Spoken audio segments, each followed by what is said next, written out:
ज्ञानी नामपि चेतांसी देवी भगवती ही सा बलदाकृस्य मोहाय महामाया प्रक्षति।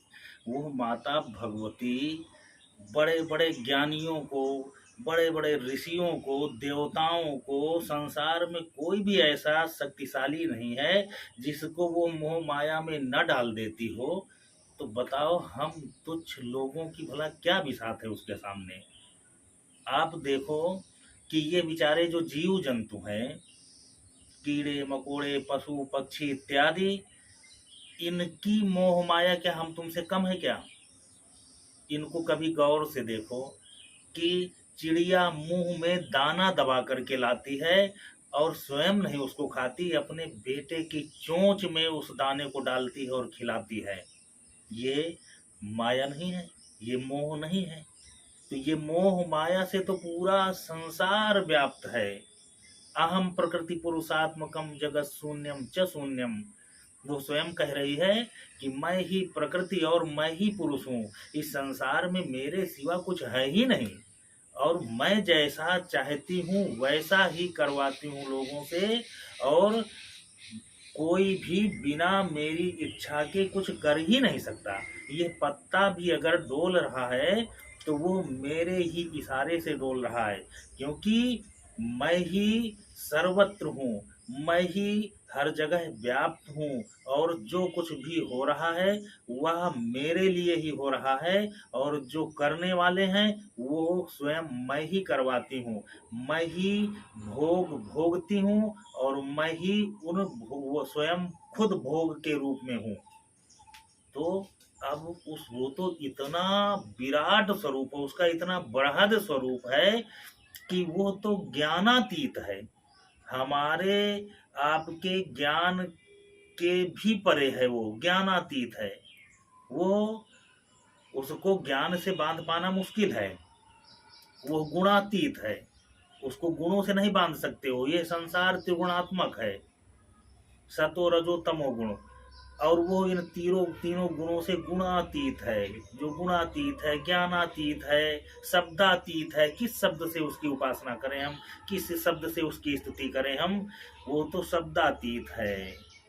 तो उस भगवती को तो केवल केवल उसकी शरण पाने के लिए उसको केवल अपना स्वीकार कर लेना है, और उससे केवल कि हे माँ त्राहि माम देवी दुष्कृत्यक्षे शत्रुनाम भयवर्धनी। हे माँ, हमारे जो ये इस शरीर में जो शत्रु रूप में काम क्रोध मोह लोभ इत्यादि हैं, उनसे हमको मुक्त करो।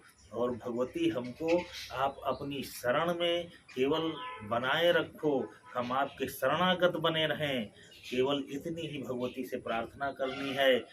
आप देखो कि ये जीव जंतु कितने मोह माया में फंसे हुए हैं। चिड़िया को क्या पता नहीं है क्या? वो जानती है कि न तो उसको अपने बेटे की तनख्वाह से मतलब है, न अपने बेटे की सेवा से मतलब है, न अपने बेटे के बनाए मकान से मतलब है, न बेटे की बहू से सेवा कराने का कोई इच्छा है उसकी, लेकिन फिर भी वह उसके मोह में इस तरीके से फंसी हुई है कि उसको छोड़ नहीं पा रही, खुद का निवाला उसके मुंह में डालती है।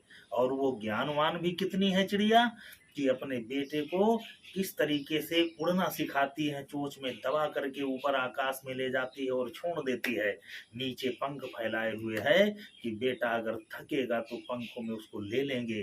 तो उसको ज्ञान भी है, उसको मोह भी है, उसके भीतर ममता भी है, उसके भीतर काम भी है, वासना भी है, सब कुछ इस सृष्टि में व्याप्त है, कीड़े मकोड़े जीव जंतुओं तक में व्याप्त है। तो हम उन गुणों से अलग थोड़ी हैं, हम भी इस संसार के अंग हैं, तो हमारे भीतर भी ये सारे गुण विद्यमान हैं। लेकिन हमें भगवान ने मनुष्य रूप में पैदा किया है, तो मनुष्य होकर के हम उस भगवान के चिंतन से जुड़े रहें। और चिंतन से किस तरीके से जुड़े रहना है कि जैसे आप कोई गाड़ी चलाते हो तो गाड़ी जब चलाते हो तो आपके साथ में बैठे हुए व्यक्तियों से आपका वार्तालाप भी होता है, आप रास्ते के तमाम दृश्यों को देखते भी हो और उनकी अनुभूति करते हो। और लेकिन आपका जो वास्तविक चित्त है, चिंतन है, ध्यान है, वो गाड़ी से जुड़ा हुआ है। उस ध्यान के बल पर आप इस सारे सुखों को भोगते हुए और अपने लक्ष्य तक पहुंच जाते हो। आपका ध्यान गाड़ी से हट जाए तो गाड़ी का एक्सीडेंट हो जाएगा।